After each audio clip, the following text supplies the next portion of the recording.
Right, so Black Adam is a movie that exists, I guess.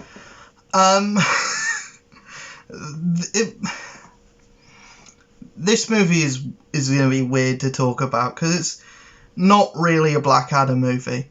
I mean, it is.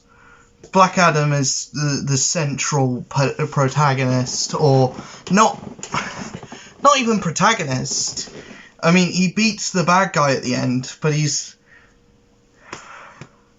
The movie tries to make a really big point out of Black Adam not being a hero, and not being, you know, a good guy, right? And it feels like Dwayne Johnson looked at how Dave Bautista plays Drax, and he was like, I'm gonna do that. I'm gonna do exactly that. That's exactly what I'm gonna do, but if he was the main character. And then the JSA is just around him. And that's great. I think Dwayne Johnson does a really good job at being Drax. You know? He does a very good job at being kind of this like thing that time forgot. And, you know, I think he does a really good job. I think everyone in this movie does a really good job, apart from the villain. But I'll get onto that in a minute. The actual villain. I'll get onto that in a minute. Yeah. I liked this movie. I liked it a lot, actually. 90% of this movie is people punching other people, and that's great. That's exactly what a superhero movie should be. Well, that's exactly what a Black Adam movie should be. If you're going to make a Black Adam movie, have it be, you know, 2 hours of just Dwayne Johnson being Dwayne Johnson and just kicking the absolute shit out of people. And the movie looks great. The movie looks amazing. The Justice Society, they actually make you care about each individual character. Some more than others. Like Cyclone doesn't really get a moment. Atom Smasher it's a treasure. Like I didn't expect to come out of this movie being like, I really like Atom Smasher. He's really cool, because he wasn't a big part of the trailer or anything. But it's like, yeah, he's a cool character. Hawkman was my favorite DC character going into this. Still is. He's really fun in this movie. They play him like the really like straight-laced guy. And I love that. I really like what they did with Hawkman in this. I think it's a really good representation of that character. And the wings, the suit, man, bellissimo. It looked beautiful. Come on. Dr. Fate, Pierce Brosnan as Dr. Fate, perfect casting. The best casting. You can't get any better than that. Kind of, I'm gonna go into spoiler territory a little bit. I don't like what they did with Dr. Fate, because they do kill him off, and I don't know, I feel like Pierce Brosnan, I think it's because he's like a bit of an older actor, and he can't really,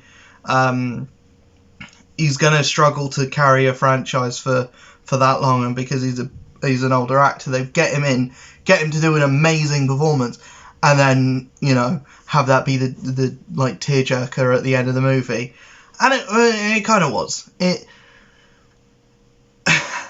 The movie isn't meant to make you feel any emotion outside of you laugh at some points and you rooting for characters whenever there's an action sequence, and it's not a super deep movie, so when Dr. Fate does die, you kind of just see it coming. And that's not really any fault of the movie, and not any fault of the writing or anything. It's just the way that this movie is. It's not meant to make you feel super emotional. But I was bummed out when Dr. Fate did die. They do some really cool things with all of the characters' powers. I like how Hawkman's mace actually spins on the rod. I like that. I don't know if that's a thing that they've ever done before with Hawkman. Hawkman's my favourite DC character, but it's wholly a design. It's 100% just because it's a cool design. It's nothing to do with the character. The character's like really complex, like lore-wise, and it doesn't really need to be for a guy who dresses up like an eagle or a guy that dresses up like a bird. You know, it's not. It doesn't need to be like, oh, he died and he comes back. That's why I was kind of expecting, because the whole movie, Dr. Fate's having visions of Hawkman dying, and being like, yep, Carter, you're going to die. At the end of this movie, there's a big fight and you die. But I'm going to do this old switcheroo.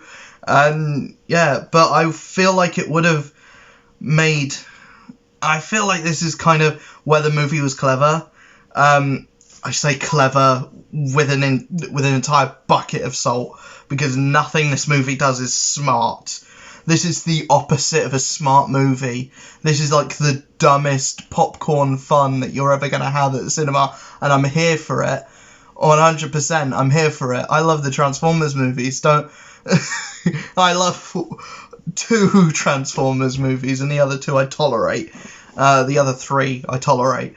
But yeah, it's dumb popcorn fun. It's 90% action. There's no character moments, or whenever there's downtime, it's not really like long. So there's no point in this movie where I would say it's okay to take a toilet break. there's no like real downtime in the movie outside of maybe the start, maybe the right at the beginning. But who knows? The twist that it wasn't the son that became Black Adam, it was the dad, wasn't even really that much of a twist, because it's said in the trailers that his son was murdered.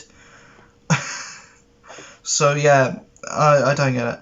I think the biggest thing is like the biggest thing is, because the most fun moments of this movie is when Black Adam's fighting the Justice Society, and seeing those characters bounce off each other, especially seeing Hawkman and Black Adam,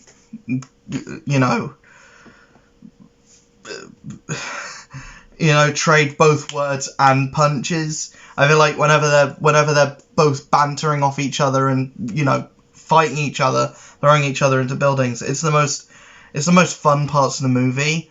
And that's where it kind of lets itself down at the end, because it is another one of those big CG monster just shows up at the end for no reason, and then you're doing this whole fight scene, and it's hard to care about something that shows up right at the end that doesn't really matter. And the other thing is, this movie's just a JSA movie. It's a secret JSA movie because they couldn't do the Justice Society and call it the Justice Society, because who outside of me cares about Hawkman? Who cares about Dr. Fate? Who cares about Atom Smasher and Cyclone? I didn't even know who Cyclone was before watching this movie. But yeah, I feel like that's the smartest thing they could have done, because Black Adam on his own, not interesting enough to carry a movie. Black Adam versus the Justice League, don't do that in the first movie. Build up to that. Black Adam versus Shazam, now that should be a thing that they're leading up to, and the fact that they don't is so stupid. The fact that it's all like, Oh, we want to get Black Adam to fight Superman. That's the big thing. Why? Why? Black Adam is Shazam's biggest villain. Why wouldn't you want him to fight Shazam? You know? You know, why? You have a Shazam franchise. You know, Zachary Levi and Dwayne Johnson are the only two actors in the DC universe outside of Margot Robbie that isn't extremely problematic. You know, maybe John Cena. You know, I saw a tweet, and it's kind of true that the WWE is saving the DC universe, and that is true. You know, John Cena just had the biggest show, not necessarily the biggest show, but had like the best show. You know, Black Adam is a fun movie, a fun, competent movie that works and is enjoyable from start to finish. And, you know, Dwayne Johnson is the most likable human being on the planet, so, you know, Zachary Levi, again, not a WWE wrestler, so it doesn't really go into my point, but he is a very likable person, as is John Cena. John Cena's done 500 Make-A-Wishes. Like, of course, those are the people that are like lifting up your franchise, and then for some reason you still want to do this Flash movie. Just get it in the bin. You're going to make that movie, that money that you spent on the Flash back with Aquaman 2. You know, if you granted you get rid of Amber Heard, with you know, this is going to make bank because Dwayne Johnson makes bank, and it's a competent, decently made, well-written movie that's fun for all the family, fun for your kids because there's not too much blood and gore, and fun for the adults because they get to see, you know, Black Adam being a brutal badass, you know? And I feel like the movie should have been bumped up in age rating a bit to allow that brutality to kind of feel more, you know, visceral, really, and to make you feel it a bit more. I know that the main point is the superheroics, right? But, and like, Dwayne Johnson doesn't like doing stuff that you can't show your whole family. But the whole point is that, like, you're supposed to be showing the brutality of this character, and this is a movie where the main character is a villain. The main character is an anti-hero at best, a maniacal despot at most likely, actually. So yeah, it should have been like a 15 rated R. It should have been that kind of movie where it was allowed to show a bit more blood, because there are scenes where that would have made you feel it a bit more, made you feel like, wow, this guy is probably definitely not a hero. This guy is not meant to be likable. And yeah, I feel like a lot of that was Dwayne Johnson being like, yeah, or maybe Dwayne Johnson did want it to be an R-rated movie, and someone else was like, yeah, but kids love you, Dwayne, so let's keep it at 12, and let's see how well it does. And if you want a sequel, if people want a sequel, then we can Loganify you. And there you go. I want that to be the case. If this movie does get a sequel, please just make it a 15, and, you know, go all out with the brutality. But yeah, the whole thing is like leading up to a fight with Superman, to the point where the after credits scene is just Henry Cavill shows up. It's just Superman shows up and he's like, yeah, you want to fight? Let's fight.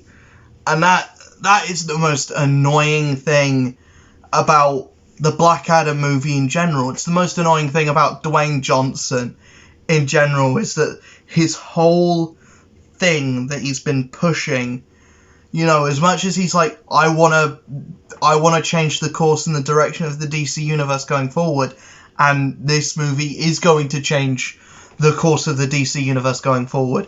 It doesn't really. It's just dumb fun. And, you know, if Dwayne says he wants a Marvel vs. DC movie, then I'm right there with him. But the thing that I don't understand is, why does he have to fight Superman? Why is that the coolest thing that Black Adam can do? Surely the thing that you would want to do with Black Adam, the end game for Black Adam, is fighting Shazam. Because both get their powers from the wizard Shazam. They're bitter rivals in the comics. Why is the thing that why are you trying to keep these two characters separate? It doesn't make any sense. So just do that. Have that be the movie. It's like getting Black Adam and Shazam to fight is like getting Spider-Man and Venom to fight now in the MCU or in any movie. It's like the studios that own the characters don't know what to do with them. Like, these are the two movies that you have that don't have anything wrong with them at the moment. There's like Aquaman 2, we've got a love interest that poos in beds. And The Flash, we've got an actual criminal. You know, and the Batman is doing its own thing somewhere else. I hope that goes all out and crazy in the next one, because we've had our super realistic trilogy. Matt Reeves, hear me out, do Clayface. Do Killer Croc. do like comic accurate Bane. Mr. Freeze. You know, do one of the characters that really hasn't had their time in the sun. Yeah, Black Adam's a great movie. I think it's fine. I think it's great. It falls off in the last act, but you know, we're not here to see whoever the big bad is. We're here to see the Justice Society. We're here to see Black Adam punch Hawkman in the face, and that's fun. It's genuinely fun. It made me care about characters that I didn't think I was going to care about, like Atom Smasher, and it made me chuckle, and it made me laugh, and I had fun. I had a big smile on my face while I was watching the whole movie. So yeah, I really liked it. Is it the best movie ever made? No. Who was going into Black Adam thinking it was going to be the best movie ever made? Who goes into any Dwayne Johnson movie and thinks this is going to be art? Right? No one. It's a big, strong, muscly man punching other big, strong, muscly men, and occasionally Pierce Brosnan. Occasionally ex-James Bonds. You know? So, I don't know. I liked it a lot, and, you know, the only thing I have to say is endings are hard, aren't they? You know? But yeah, let me know in the comments below what you thought of Black Adam. I really liked it. Let me know in the comments below what you thought. I'll see you guys in the next video. Peace.